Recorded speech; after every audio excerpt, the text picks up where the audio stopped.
Bonjour et bienvenue dans la quotidienne de School TV, l'émission qui vous raconte l'éducation au quotidien. Au sommaire aujourd'hui, s'il est vrai que l'humour est la politesse du désespoir, alors Frédéric Ploussard est un des écrivains les plus polis que je connaisse.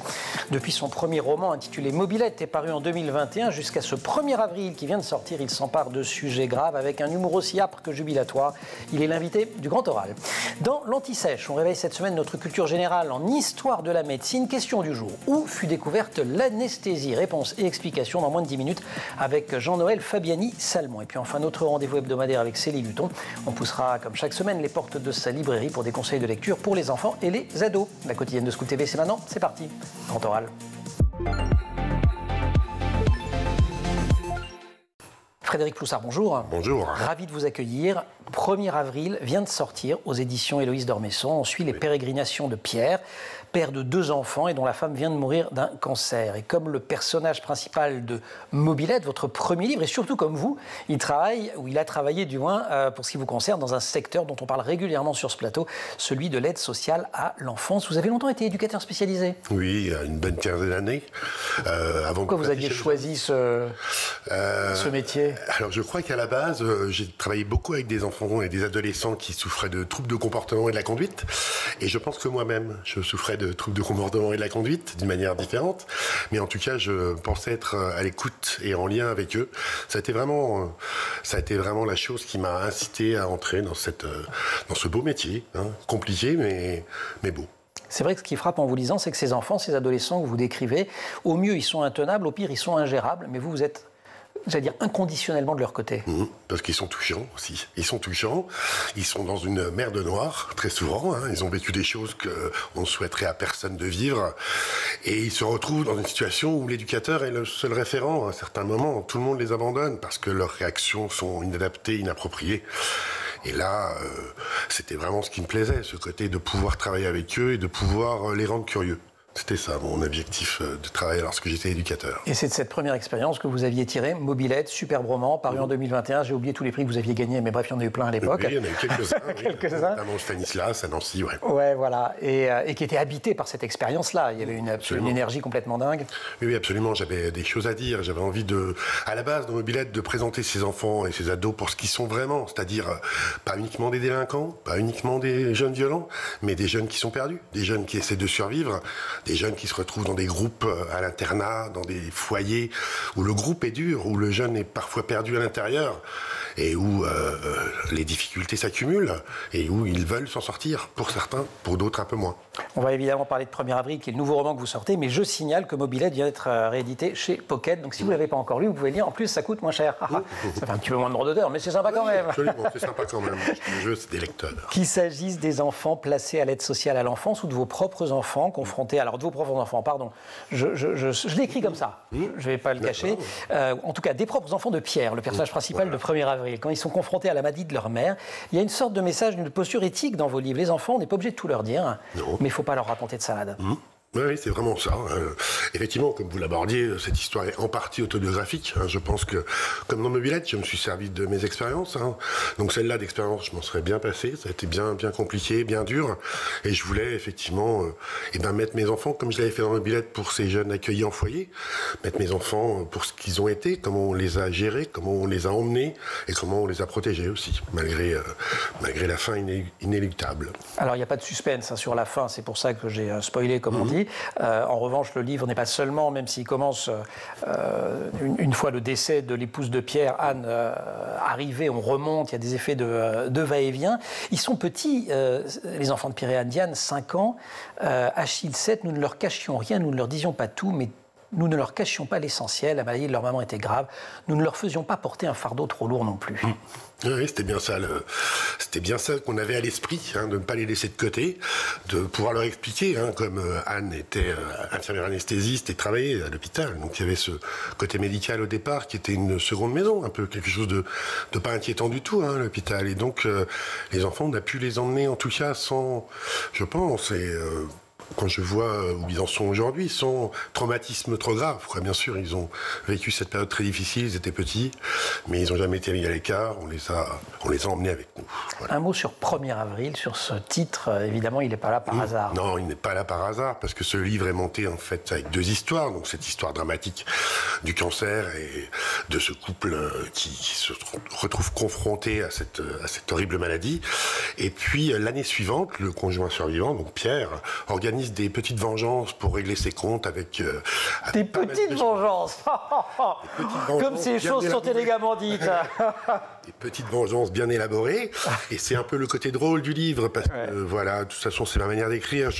J'écris sur des sujets qui ne sont pas drôles à la base, hein, qui personnellement me touchent beaucoup, mais j'aime y mettre ce côté cocasse, drôle, pour que le lecteur déjà ne soit pas emmené dans une tristesse insondable. La vengeance, elle est à l'endroit du directeur d'un centre d'accueil pour les enfants, d'une fondation, qui porte un nom, j'ai regardé, c'est Schweighauser. C'est Schweighauser, oui. Schweig en allemand, ça veut dire fermez-la. Voilà, ça colle bien. Hein. Et les noms sont importants dans mes romans, je pense, pour tous les écrivains, quoi. Hein, et celui-là encore plus que d'autres. Bon, en tout cas, il m'a amené à faire Google Translate pour voir qu'est-ce que ça veut dire, Schweig. J'ai fait des progrès en allemand.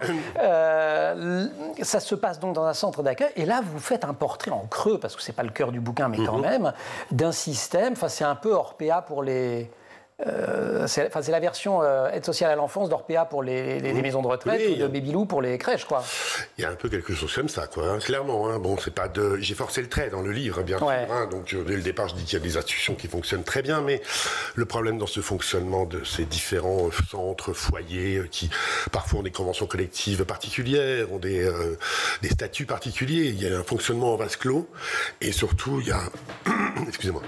Il y a assez peu de surveillance, je veux dire. La prise de risque, donc, ce que j'aborde là, c'est des détournements financiers, petits, gros, sans trop de risques. C'est quelque chose que je voulais aborder parce que j'ai effectivement travaillé dans de nombreux foyers. Mais il n'y a pas de contrôle, parce qu'en vous lisant, la manipulation, pour décrire les choses, elle consiste en gros, de la part du directeur, à déclarer des prises en charge fictives. C'est le gros du business qu'il fait. Donc en gros, alors, je ne sais pas qui, d'ailleurs le département ou la Sécu, enfin bon bref, quelqu'un paye pour une prestation qui n'a pas été accomplie, et hop, tout ça passe. Oui, ça passe. Et si jamais ils se font attraper, ils se font taper sur les doigts, ils peuvent toujours jouer le côté c'est une erreur. C'est pas moi, ou c'est le comptable, ou c'est un éducateur. Et puis, soit ça passe, soit il y a une sanction, mais qui est très limite, quoi. Et cette sanction peut être effectivement aller jusqu'au licenciement, mais ça se passe pas sur un licenciement, c'est-à-dire que ça se passe sur un départ volontaire. Et moi, j'avais un ami qui était directeur d'établissement et qui recrutait des directeurs et qui me disait que quand quelqu'un arrive avec une lettre de recommandation trop brillante, je me méfie.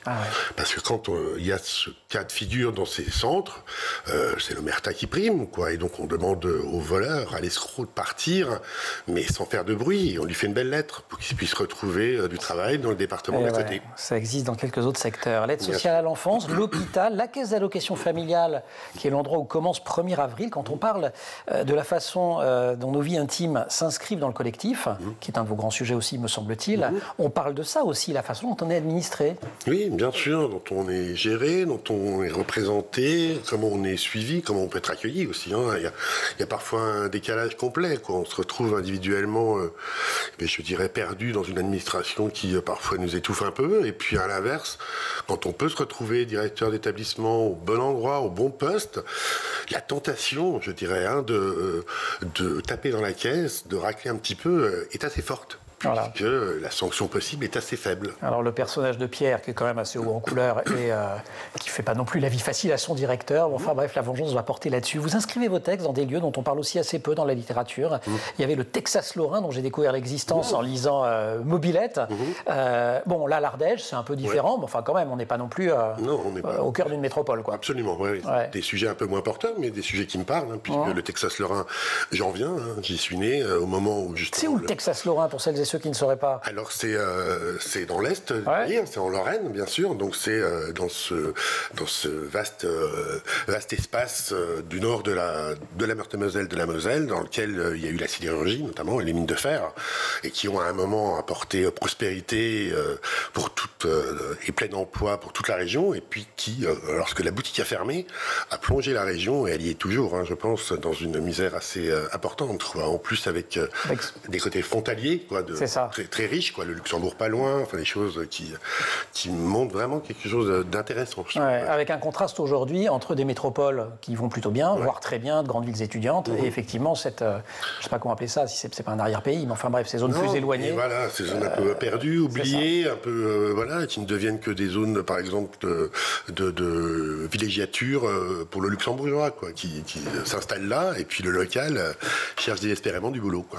Frédéric Ploussard, écrivain, ancien éducateur spécialisé, qui vient de publier 1er avril, ça vient de sortir, c'est aux éditions Héloïse d'Ormesson, et c'est tout aussi formidable que Mobilette. Il y en a eu entre les deux que j'oublie. Oui, Tout blanc. Tout blanc, voilà, c'est le 3e roman. On se retrouve dans quelques minutes, on va tester notre culture générale.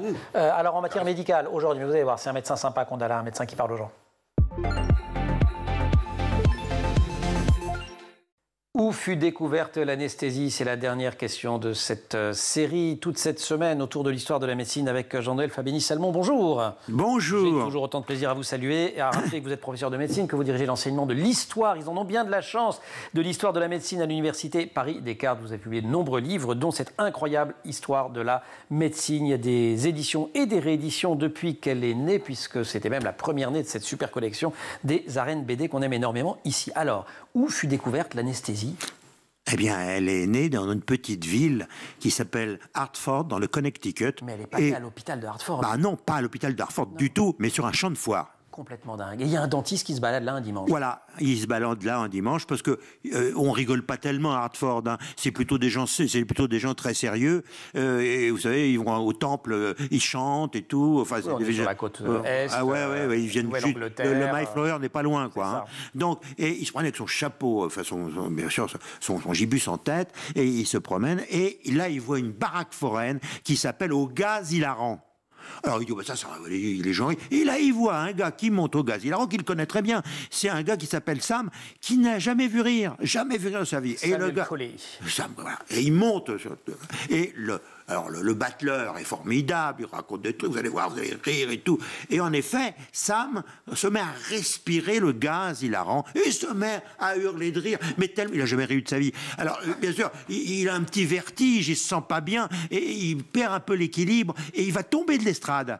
Et il y a un clou qui dépasse. Et le clou se plante dans son mollet, et lui fend le mollet en deux, quoi, en gros. Et alors, évidemment, Horace Wells, le dentiste, se précipite. Il dit, mais t'as mal, Sam, t'as mal? Et il lui dit, ah non, j'ai pas mal du tout, je me marre et tout ça. Et il se barre en boitillant. Il se barre en boitillant. Mais là, Horace se dit, et si c'était le gaz qui vient de respirer qui avait entraîné cette anesthésie de cette horrible blessure. Ne reculant devant aucun sacrifice, il décide de tester sur lui-même. Sur lui-même. Le lendemain, il fait venir le battleur, avec son gaz, et il demande à son assistant de lui enlever une molaire incarcérée. D'habitude, ça fait très mal, parce qu'à l'époque, c'est quand même Davier Tenaille. Hein. Donc, et il lui arrache et aucune douleur. Et là, Horace se dit, ben voilà, on vient de découvrir l'anesthésie générale par le gaz. Parce que ce gaz, dit le battleur, oh, c'est un gaz très facile à faire, il s'appelle le protoxyde d'azote. Et voilà. Et on a fait du protoxyde d'azote et on a complètement révolutionné l'anesthésie, la chirurgie. Comment on faisait avant? Au sens propre du terme, vous savez, on serrait les dents. On serrait les dents. Si on faisait quand même, par exemple... un peu d'alcool quand même. Bah, bien sûr, une demi-bouteille de schnapps en général, assez longtemps avant. Et on faisait aussi un garrot pour les amputations, on faisait un garrot très serré. Autrement dit, à un certain moment, il y a une anesthésie qui se forme naturellement parce que le sang ne passe plus. Oui, comme on connaît tous en fait. On serre très fort un truc, au bout d'un moment, on ne sent plus le bout du doigt. Vous mettez une jambe sur l'autre, certainement, vous ne sentez plus très bien votre pied. Ben, voilà. Donc ils avaient compris ça. Puis alors, il y avait ceux qui faisaient de la mandragore, de l'opium et tout ça. Il y avait quand même des analgésiants qui avaient été utilisés depuis toujours. Et puis il y a la pipe.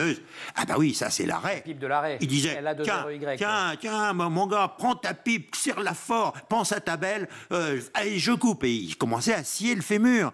Et le gars, si jamais la pipe tombait et le fût de la pipe se cassait, eh bien, l'arrêt disait, il a cassé sa pipe, il est mort. D'où l'expression. D'où l'expression. Casser sa pipe. Et d'ailleurs, je crois que vous êtes en train de mitonner une nouvelle édition de cette incroyable histoire avec un petit chapitre sur toutes ces expressions. Voilà. Casser sa pipe et autres qui nous viennent. Ben oui, parce qu'on les emploie tous les jours, on ne sait pas d'où elles viennent. Et ben voilà, maintenant on saura. L'arrêt, le chirurgien, c'était quoi? C'est la guerre napoléonienne, l'arrêt, non? Oui, bien sûr. Voilà, c'était le grand chirurgien de Napoléon. C'est le chirurgien de la garde impériale. L'incroyable histoire de la médecine. Jean-Noël Fabini-Salmon, Philippe Bercovici au dessin. Je voudrais citer le nom des coloristes aussi, parce que si c'est aussi plaisant à dire, c'est parce qu'ils ont bien travaillé. Isabelle Lebeau et Christian Leroll. C'est aux arènes BD. Pour en savoir plus, des comme ça, il y en a des tonnes. Jean-Noël, merci beaucoup de nous avoir accompagnés pendant toute cette semaine et d'avoir fortifié notre culture générale. Frédéric Ploussard, avec mes questions, je donne peut-être l'impression que vos ouvrages sont des ouvrages sérieux. Évidemment qu'ils sont sérieux au regard des thèmes que vous abordez, mais ils sont aussi d'une drôlerie absolument féroce. Alors, 1er avril, donc c'est effectivement parce qu'il y a une petite vengeance qui se prépare et qui va être assez amusante. Mais ça ne vient pas de nulle part, cet esprit de... Comment dire je ne sais même pas comment l'appeler. Vos blagues du 1er avril, ce n'est pas des petits poissons en papier collés dans le dos. Non, c'est au-delà de ça. Mais ça vient clairement de Anne, de ma femme qui, au départ, était passionnée par cette fête pour différentes raisons. La première, je crois, c'est qu'elle était non commerciale et que ça lui plaisait beaucoup de soutenir une fête On non n'essaie commerciale. pas de vous vendre un truc. Voilà, et puis c'était ce jour-là, le jour des blagues. Alors ça part au départ, bien sûr, de poissons d'avril accrochés dans le dos, qu'on a fait plusieurs fois dans différentes situations. Et puis ensuite, dans le livre, je développe un peu d'autres vengeances qui peuvent s'inscrire complètement dans le 1er avril, d'où le titre. Ouais. Mais bon, dans les blagues d'Anne ou les vôtres, il y a la cuvette de WC lubrifiée dans laquelle on tombe, le café, le volant poilu. Le volant poilu, c'est un classique. Ça a été vécu. Ça a été vécu, je peux pas vous dire autre chose. Donc voilà, il y a le volant poilu, j'ai fait une moumoute sur le volant de ma femme qui elle-même avait mis du caille grec sur la lunette des toilettes. Voilà, en lisant le livre, vous comprendrez forcément l'humour qui nous habitait. Le fil rouge de 1er avril, c'est cette maladie, la maladie d'Anne, la femme de Pierre. Alors quand je dis la femme, pas tout à fait d'ailleurs, il s'en faut de peu. Il s'en faut de peu, oui, parce qu'ils sont simplement paxés. C'est ça. Ils ont des enfants, bien sûr, et la femme, notamment, pense à ce grand mariage qu'elle aura plus tard. Et Pierre, comme je pense beaucoup d'hommes, attend, laisse un peu les choses tourner. Et puis la maladie précipite les choses. Et effectivement, le mariage se passe une journée avant sa mort. Donc c'est, comme j'ai écrit dans le livre, une cérémonie toute simple, mais c'est bien autre chose. Pierre qui va... vous en parlez pas tant que ça d'ailleurs. La paternité telle qu'elle va s'exercer après, quand on est un papa-maman, finalement. Ouais, un loup-poule. Un loup-poule, voilà. Un loup-poule, ma femme était une mère louve et moi j'étais un papa-poule. C'est ça. Donc quand elle est partie, j'ai... Comment vous devenez un loup-poule alors? Ou comment Pierre devient un loup-poule? Eh ben, j'ai pris mes responsabilités. En tout cas, ça m'a paru naturel. Je m'occupais des enfants des autres en tant qu'éducateur spécialisé. Je m'occupais aussi de mes enfants, mais bien sûr, elle était là. Donc ça tournait d'une manière limpide. Son départ m'a laissé un peu dans les choux, un peu pantois, mais très vite, j'ai repris la chose qu'on avait fait pendant la maladie. Les enfants étaient avec nous, on leur rajoutait pas d'angoisse qui n'était pas nécessaire, et donc j'ai poursuivi ça après son décès, Et l'avantage que j'avais, qui m'a paru au départ vraiment important, c'est que je savais cuisiner. Voilà. C'est vrai. Et ça m'a paru vraiment un point essentiel, parce que j'aurais pas su cuisiner, ça aurait été bien plus compliqué. Ça aurait compliqué 2-3 choses. Vous disiez en début d'entretien que si vous aviez eu envie de vous occuper à un moment donné d'enfants en difficulté, c'est que vous-même vous étiez un adolescent en souffrance. Oui, en souffrance. Mais vous avez une phrase que j'ai pas bien comprise en fait, parce que vous avez dit je devais l'être. Enfin, il y avait une sorte de doute. C'était non diagnostiqué, non identifié, non. Ah oui, non, c'était non diagnostiqué, non identifié. C'était quelque chose de pas si violent que ça. Mon adolescence a été un peu compliquée, mais dont je parle un peu dans Mobilette. Voilà, elle a été aussi assez marrante. Elle a été. Et puis j'avais ce côté dès le départ qui m'a peut-être donné cet angle de vue particulier, puisque je mesure 2 mètres et donc je regarde les autres d'en haut et parfois ça change tout. Ça change tout, ça parfois. Ça change quoi? Et ben ça change le fait. Parce qu'en mobilette, si je me souviens, il n'arrête pas de se cogner la tête. Oui, alors, quoi. donc ça... se cogner la tête, et toujours dépassé, d'être toujours visible. Voilà. Dans mon adolescence, il y a des moments où ça m'a vraiment posé problème, et puis ce genre de petite phrase que tous les grands connaissent, c'est mais tu fais du basket au moins. Bon, je n'ai jamais fait de basket. Pour cette raison, de la petite phrase, je pense. Franchement, monsieur Faussard. Pas mal de sport, je sais. J'ai gâché un potentiel. Voilà. Beaucoup de nage en eau. Alors ça, c'est par exemple une passion du personnage, je crois que c'est Dominique, son prénom dans Mobilette. C'est de se plonger dans des rivières ou des lacs absolument glacés. Mais là, pareil, la paternité, les responsabilités, le loup-poule n'a plus tellement le droit de faire tout ce genre de choses. Donc ça, je l'ai mis en parenthèse. J'ai repris quand même il y a un certain temps, mais à un moment, je l'ai bien sûr remis en parenthèse, puisque j'aimais beaucoup ça. Me baigner en journée, me baigner en nuit dans des endroits où je m'étais baigné en journée, la température de l'eau, donc je suis lorrain, quand l'eau est liquide, c'est qu'on peut se baigner, il y a la chose. Et bien sûr, on ne reste pas très longtemps, quoi. Mais voilà, j'aime beaucoup parce que rentrer dans une rivière, c'est changer de monde. C'est réellement changer de monde. Ça n'a rien à voir avec nager en mer. C'est un milieu vivant, c'est un milieu habité, c'est un milieu qu'on survole. Et j'ai beaucoup aimé ça et je continue. Dans 1er avril, on l'aura compris, c'est à la fois un livre où on retrouve un regard sur le monde de l'aide sociale à l'enfance. Évidemment, il y a tout le travail d'accompagnement, le travail de la maladie. Ensuite, il y aura le travail du deuil. C'est aussi la rencontre avec un univers qui est à la fois chargé de mots scientifiques, de protocoles, ce monde médical que vous décodez, ou qu'Anne et Pierre décodent raisonnablement bien, puisque vous l'avez rappelé, elle était infirmière anesthésiste, donc c'est pas un truc totalement étranger. Et en même temps, c'est le royaume de l'euphémisme. À un moment donné, on vous dit la suite, il faut préparer la suite. Vous dites la suite c'est la fin. Et encore, on me le dit par une porte dérobée. C'est la personne qui me le dit, qui est un médecin, mais qui n'est pas l'oncologue, quoi. Lui me le dit, quoi. Et à ce moment-là, je comprends pas. Enfin, je suis assis, donc je dis pas que je tombe par terre, mais jusqu'au bout, vraiment jusqu'au bout, on a cru qu'elle s'en sortirait. Et elle aussi. Et puis, quand ils me disent ça, je mets en doute. De toute façon, ils nous ont dit tellement de choses, et son contraire, que c'était quelque chose d'incroyable, de jamais avoir de réponse franche, de jamais avoir... il y a un oncologue qui nous parle de cartes à jouer, qui dit mais on a d'autres cartes à jouer, mais je suis pas une table de poker. Enfin, il y a eu des choses qui fonctionnaient pas du tout dans le dialogue entre eux et nous. Et ça a peut-être été en plus rajouté par le fait que Anne travaillait dans cet hôpital, qu'elle était jeune, et que ça, je pense que ça a été encore plus compliqué pour eux, mais on n'a pas ressenti cette complication, on a simplement senti... quelque chose de mou, les réponses. Plus compliqué dans quel sens? Eh bien, je sais pas comment dire, mais je pense que comme elle était dans le sérail de l'hôpital, elle avait des liens avec différents personnels, elle connaissait des médecins, donc on avait d'autres visions de l'équipe d'oncologues que celles que peuvent avoir un simple patient qui vient là, qui débarque de l'extérieur, c'est ça. Équilibrer les comptes, équilibrer nos vies, préparer l'avenir, en profiter pour ne pas devenir trop con, pas davantage que nous ne l'étions déjà, faire rire les enfants, rire des enfants, profitez de nous. Je vous cite, c'est un extrait de... Oui, j'espère bien que vous avez reconnu, mais je précise pour les gens qui nous regardent. C'est quoi pas... Ils n'ont peut-être pas encore appris par cœur, c'est ce que je veux dire. C'est quoi pas devenir trop con? Eh bien, alors ça, c'est bien compliqué. Non, mais vous avez remarqué que j'ai chopé le truc compliqué de la question. Mais déjà, je pense qu'avoir de l'humour, c'est déjà ne pas être trop con. Ensuite, on est toujours le con de quelqu'un. On dit, mais garder son humour. Moi, de l'humour, j'en ai depuis le départ, depuis cette adolescence un peu farfelue. Ça a été un peu ma carapace, ma manière de me protéger, ma manière de pouvoir rire de tout, avec moi-même déjà, ni avec les autres. Et c'était un peu ça, quoi. Et on a profité de ça, de ne pas être trop con, de ne pas se laisser avoir par le fait d'avoir des enfants, mais de continuer avec eux à faire ce qu'on faisait avant, quoi, et de le faire en mieux. Bien sûr, la maladie a mis, non pas un terme à tout ça, parce que je continue, et j'ai continué à ne pas être trop con, j'espère, et à rire avec mes enfants, mais c'était vraiment une philosophie de vie, quoi. C'était de garder ces choses-là, ces petites valeurs, ces petites blagues, c'est tellement important. La chose que je n'ai peut-être pas suffisamment soulignée depuis le début de cette émission, c'est que lire Frédéric Ploussard, c'est aussi rencontrer une écriture absolument formidable.